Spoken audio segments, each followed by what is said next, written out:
Hey guys, welcome back to Crazy Gamers. Today I'm gonna show you how to redeem codes in Subway Surfer.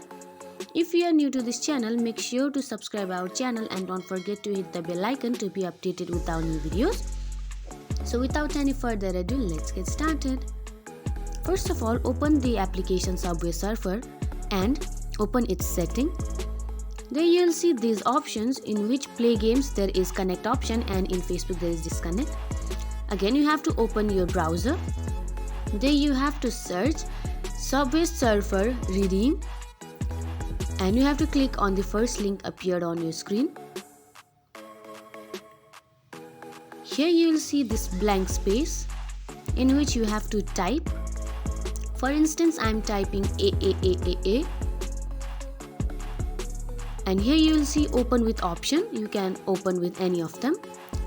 And now Subway Surfer is redeemed. I hope you find this video very helpful. If so, don't forget to give us a big thumbs up and we'll see you in next video. Till then, have a good day. Bye bye.